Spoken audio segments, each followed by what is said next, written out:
Ladies and gentlemen, welcome to the Village Board meeting of September 9th. Please join us in our Pledge of Allegiance. I pledge allegiance to the flag of the United States of America and to the republic for which it stands, one nation, under God, indivisible, with liberty and justice for all. Thank you. Roll call, Ms. Flores. Here. Here. Here. Representing staff this evening, to my left, our village manager Napoleon Haney. To my right, our village attorney Chris Cummings. To the audience's right, our police chief Denise McGrath, fire chief Bob Grabowski, assistant finance director Lindsay Bay, economic and community development director Angela Maceras, public works director Josh Berman, and assistant village manager Terrence Aqua. The minutes of August 26. Any additions or corrections? Trustee Heisterman. Trustee Simpson. No, sir. Trustee Roman. May I have a motion to approve the minutes, please? So moved. Second. Been moved by trustee Hyperman, seconded by trustee Simpson. Roll call, please. Aye. Aye. Aye. The minutes are approved. The claims list in the amount of $1,465,237.21. Any comments or questions, trustee Willett? Trustee Hyperman? No. Trustee Simpson? No, sir. Trustee Roman? May I have a motion to approve the claims list, please?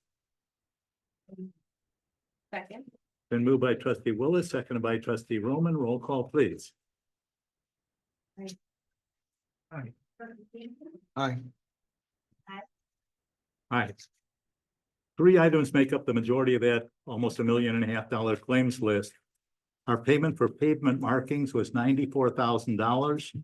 To Chicago Heights for water was $380,000. And 1 month's employees' health insurance for the village was $290,000.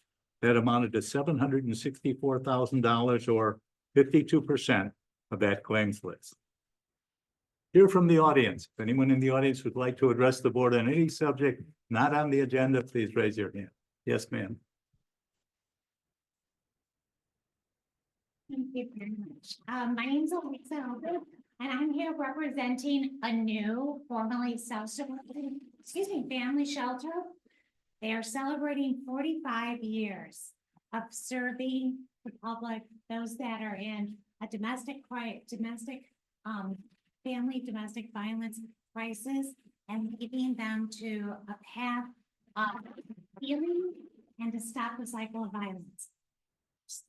45 years, and with that celebration, they have their sneaker ball coming up on October 3rd. Each of the trustees have information on the ball. If you can join us, we would love to have you. I have also left information with regards to sponsorship. What this will be able to do is help continue their mission in helping those in the crisis situation, as well as leading them to a path of healing. Now, there is a problem because they have lost funding, federal funding, and that's where I am coming to the public to see if any contribution that you can make so they can continue with the services. On Monday, the discounted rate for individual tickets will increase from $125 to $150. And then also the table, if you can get a table for 10, the rate right now is $1,250. That will increase to $1,500. As I suggest, sponsorship opportunities. You can also go online and make a donation at anew.com, and they would welcome that so much. Does anyone have any questions for me on this important cause? Give us the dates and the place. October 3rd And it's going to be at Georgia's. They could not do Ravislow because they were already busy, I think, with a wedding. So, and I believe the fun starts at 6 o'clock. Don't worry about wearing shoes that hurt your feet. Put on your sneakers and something fun and join us for a great evening. Okay. Thank you so much. Thank you. Is there anyone else? Yes, ma'am. Go ahead, Amy. Hi, I'm Amy Crump from Homewood, and I'm continuing to read from the book On Tyranny, 20 Lessons from the 20th Century by Timothy Snyder. Chapter 11, Investigate. Figure out things for yourself. Spend more time with long articles. Realize that some of what is on the internet is there to harm you. Learn about sites that investigate propaganda campaigns, some of which come from abroad, and take responsibility for what you communicate with others. What is truth? It is your ability to discern facts that makes you an individual, and our collective trust in common knowledge that makes us a society.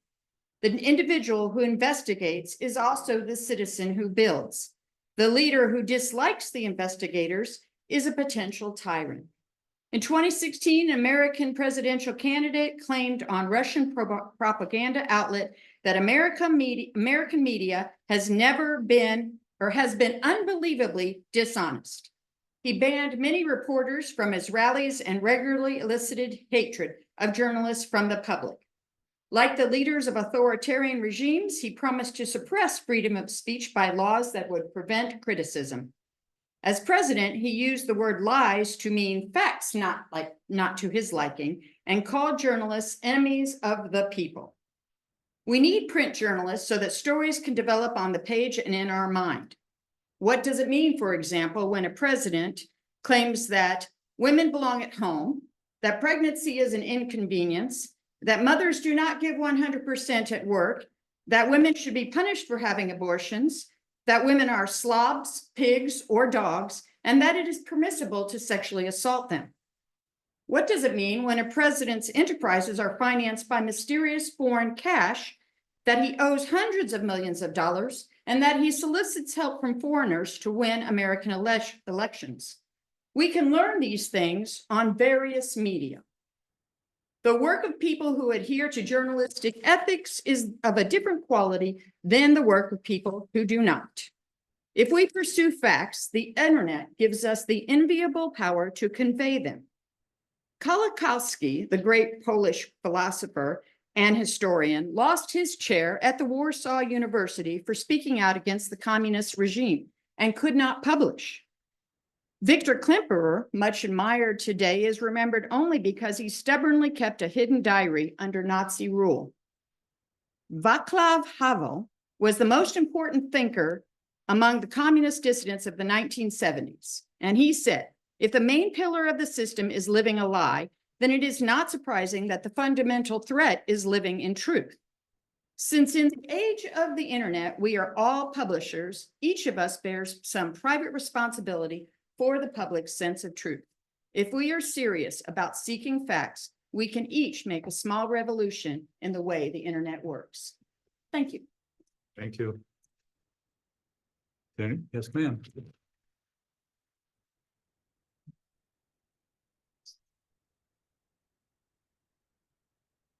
Hi, my name is Caroline Chose. I am a resident of 183rd Street.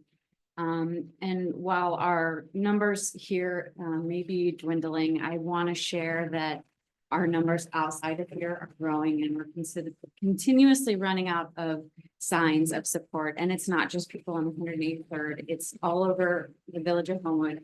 And somebody said that they don't live on 183rd, but those residents are their neighbors, whether or not we live right next to them, they're our neighbors. And those people don't have the same luck as I do, and I want them to have that opportunity. I've been thinking a lot about it, and Homewood is a very oriented community, and it's amazing.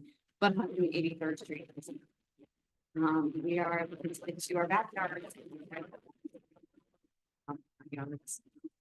So I encourage you to excited to hear what the updates are on the 4-3 conversion, and I thank you for your time. Thank you. Is there anyone else who would like to speak this evening? If not. Ms. Fuller, the consent agenda, please.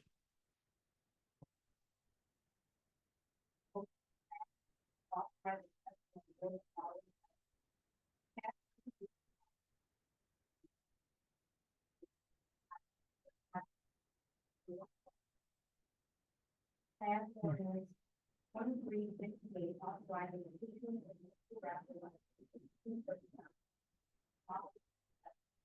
Waiting for them, conducting a raffle fee once every 7 day period between October 18th and November 23rd, 2025.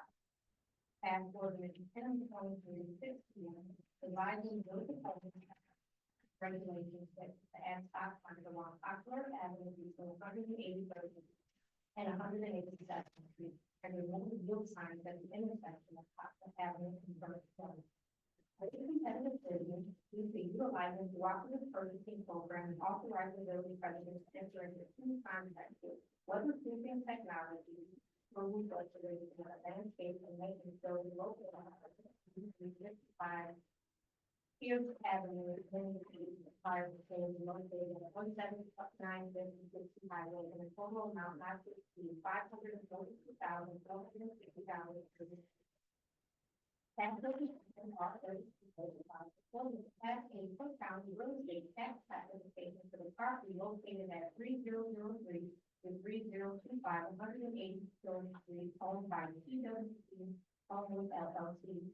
And authorize the village president to execute an amendment to redevelopment agreement in the CIP 120 homeless and the village of homeless to provide reimbursement for tax increment financing eligible expenses for improvements to the shared sanitary sewer connection at 2018 to 2026 Bridge Road in an amount not to exceed $75,000.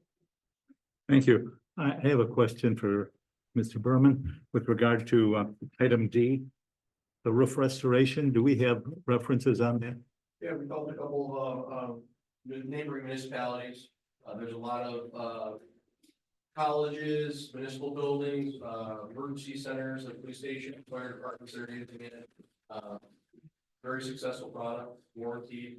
So we've contacted Evergreen Park or Northbrook, some of these other towns that have done it. Did reach out to them, but I did reach out to a number of for references. Some did not get back to me, but the ones that I did speak to gave great thumbs up. Okay, very good. Any comments or questions from anyone in the audience with regard to these matters? No? Trustee Willis? Trustee Hyperman? I have no questions. Trustee Singh? No, sir, no questions. Trustee Roman? Nothing from me. May I have a motion to approve the items on the consent agenda, please? So moved. Second. Moved by trustee Roman, seconded by trustee Simpson. Roll call, please. Aye. Aye. Aye. Old business, non-home rule sales tax, Mr. Haney.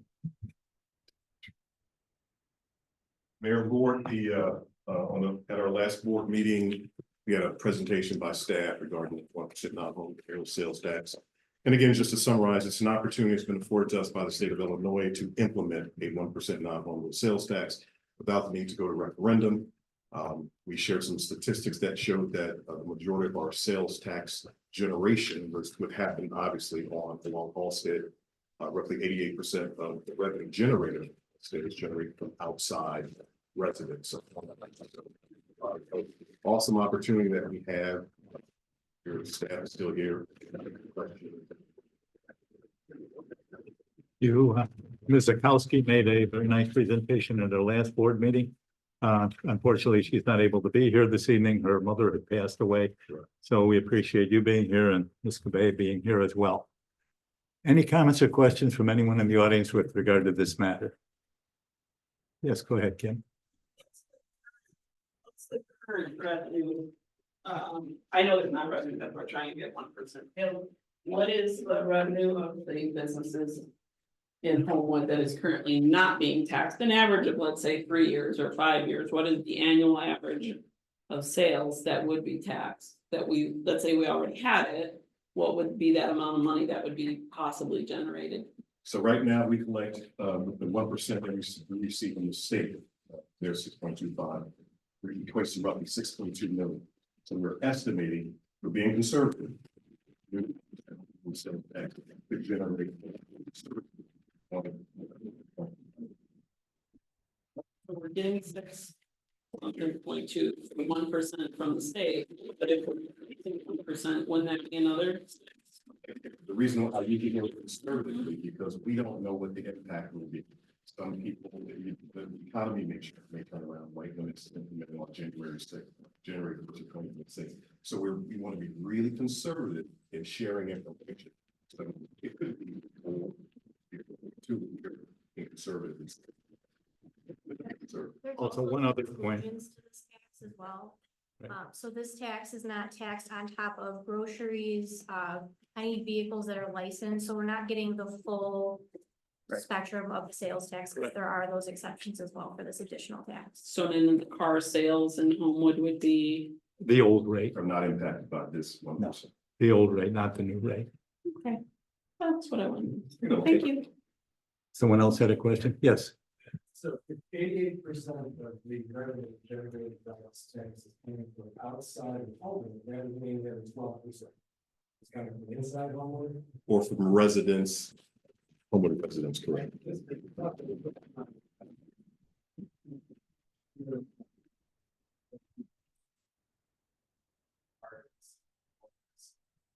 Big box retailers will be able to work this. And how sales tax works. It's gonna cost.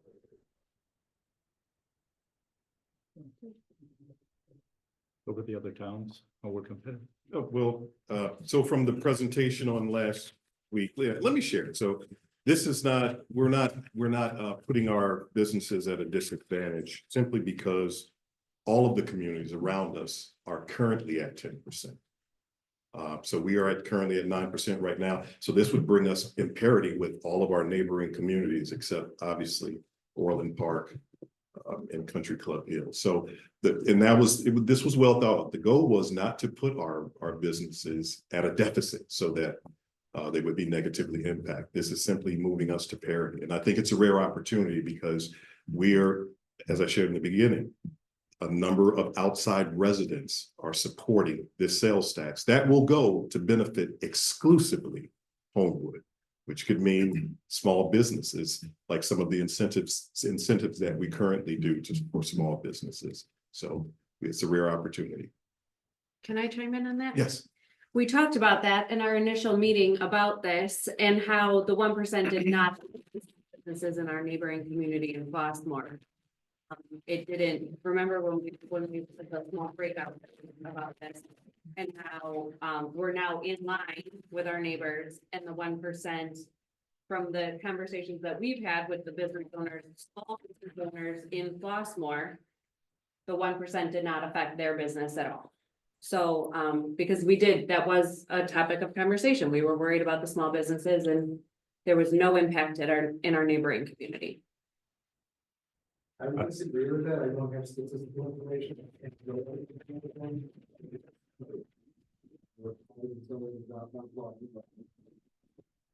Well, we must be talking a different way. Are there any other comments?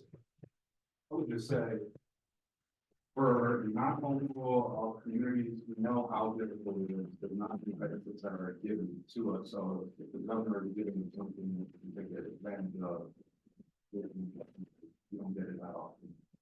I think the competitiveness with the other towns stands out.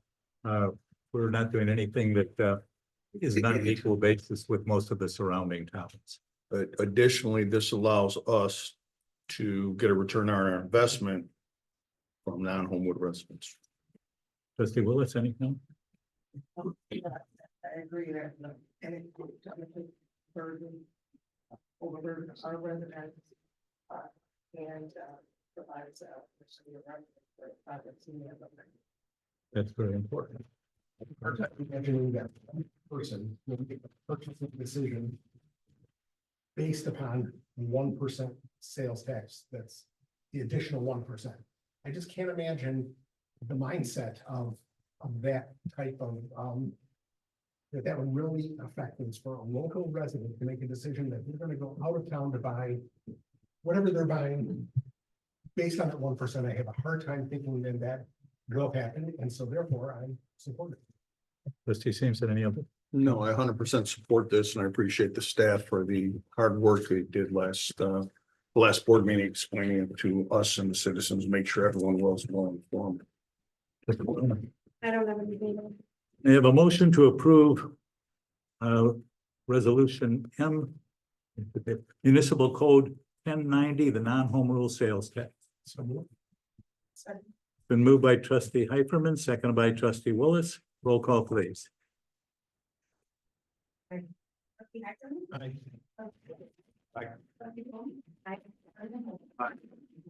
Motion is passed. General board discussion.